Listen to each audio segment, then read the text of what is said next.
Hey there, welcome back. I'm going to talk a little extra loud today because I don't have my microphone on purpose because I think I have to move around a lot, and I will try to keep it to the 10 minutes, so I'll get that going right here to kind of visually keep me on track. Okay, I wanted to make sure that we went through with the class what was most important regarding variables in the experiment. Variables being the Mythbusters right here. If you look at these guys, they were doing one on football. And the football myth that they were testing is if you put helium inside of a football, will it give it better hang time if you kick it or throw it? And it's almost a textbook example, really is a textbook example of control variables in an experiment. So we'll get to that in just a second. We started off with a little current events, what's going on, which we often do in here. And that's why I have this picture up here of California. Now, if you look at a picture of Lake Tahoe, that's right there on the California-Nevada border. Lake Tahoe, when you look at a map, looks around the same size as the Great Salt Lake. When you look at currently anyway, on the Great Salt Lake, when you look at a map, they look the same size, but the Great Salt Lake is much more shallow than Tahoe. Tahoe is about 1,600 feet deep at its deepest point. That's about as deep as Montera Mountain is high. Very impressive alpine lake there. And if you look at the Great Salt Lake, very, very shallow, and it was in the news partly because of an environmental disaster that's in the works right now. It's drying up because of excessive heat. This weekend, as we approach Labor Day weekend, we're looking at incredible heat numbers all across the West, and really as a result of the climate change that we've been seeing ongoing now for a number of years. We're going to talk not only about environmental problems in this class, but about environmental solutions.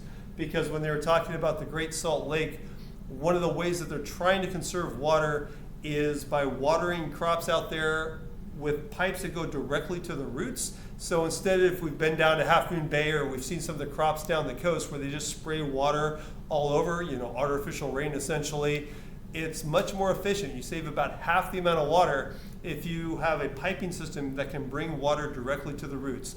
We are certainly going to see some environmental issues over the course of the year, and we want to focus not only on the environmental problems, but again, the solutions. What are we going to do about it? What is our generation going to do to stop the environmental degradation that we see around us all the time?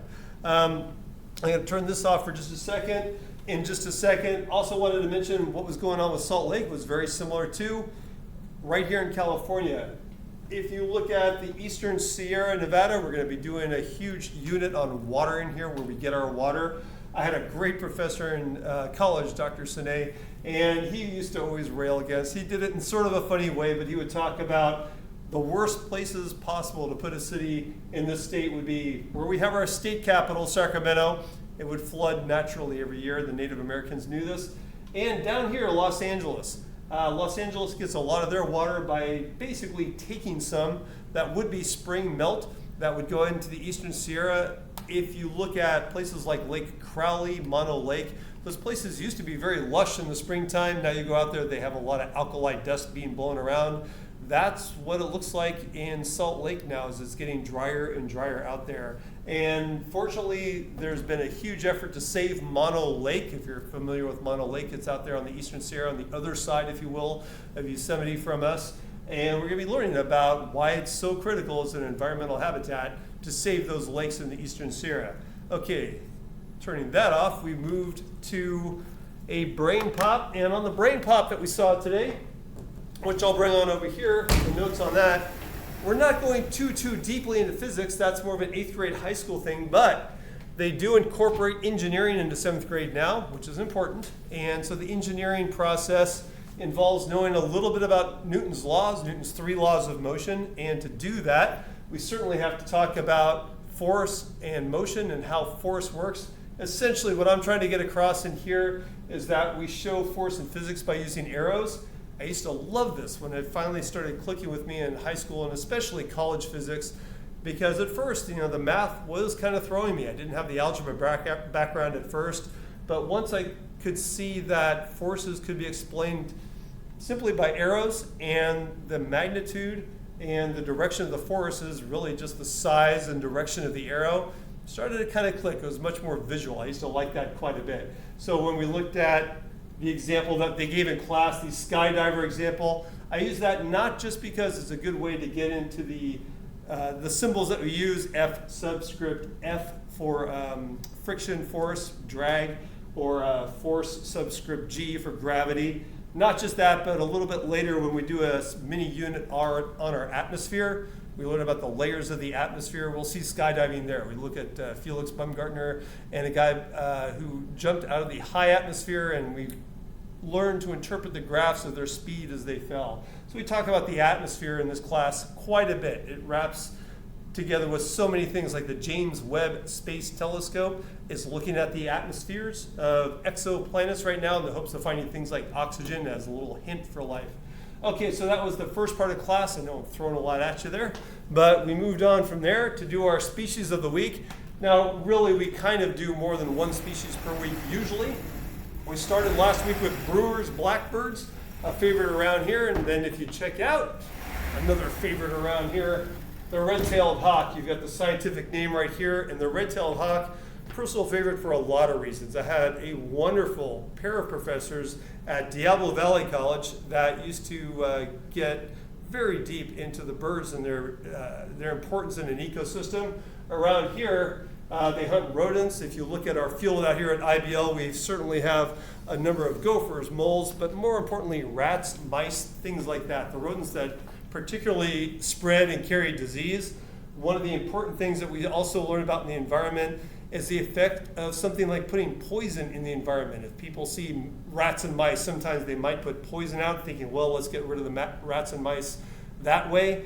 Unfortunately, what can often happen if you're trying to put poison out for something like that, the birds or the coyotes that might hunt the rodents, cats even, will end up eating a poisoned rat or mouse before it actually dies. It will get a little disoriented, might be out during the day. Red-tailed hawk, for example, very important in the environment, might see one of those, say, hey, look at that, an easy meal.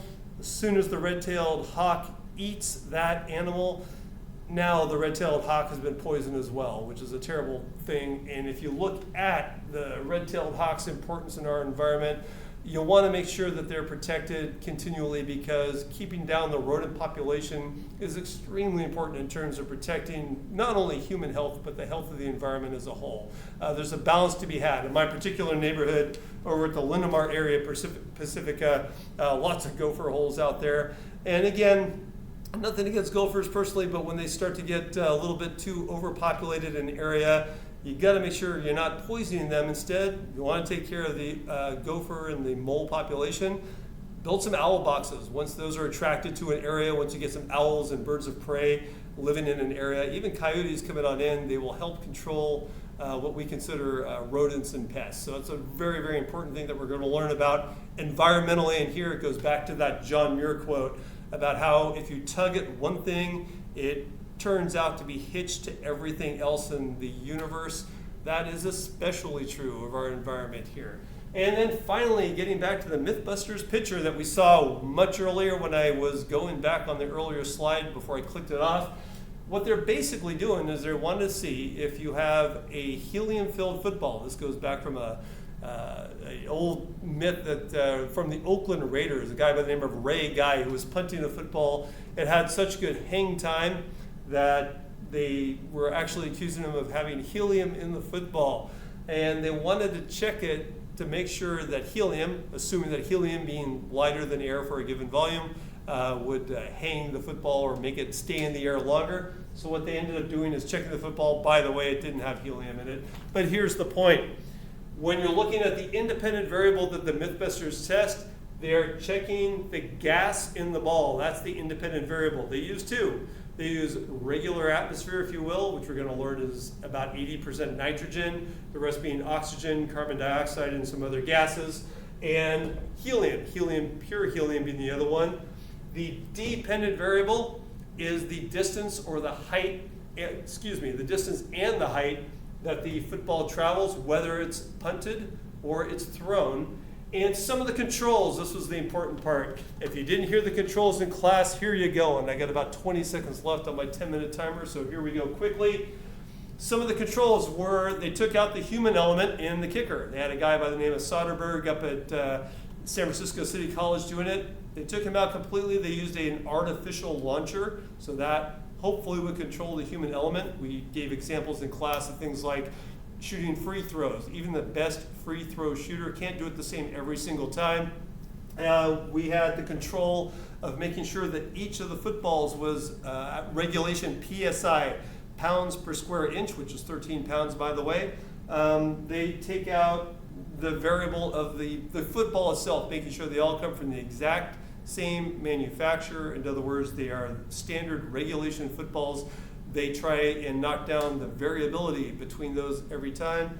And finally, we touched on, although it's not a required note this time, they are doing what's called a blind experiment versus a double-blind experiment, which we'll go into some more detail next week when we talk about how to carry out an experiment so that you don't accidentally bias the results. So those are the big things that we wanted to focus on today. I know I covered a lot of ground, but basically what we're really going after are the controls in any good experiment. How do you control all the variables so that you are sure that, as sure as possible, that the results you're getting really are testing that independent variable. Okay, that's where I'm going to leave it today. That was about 10 minutes. Have yourself a wonderful Tuesday, and we'll see you next time.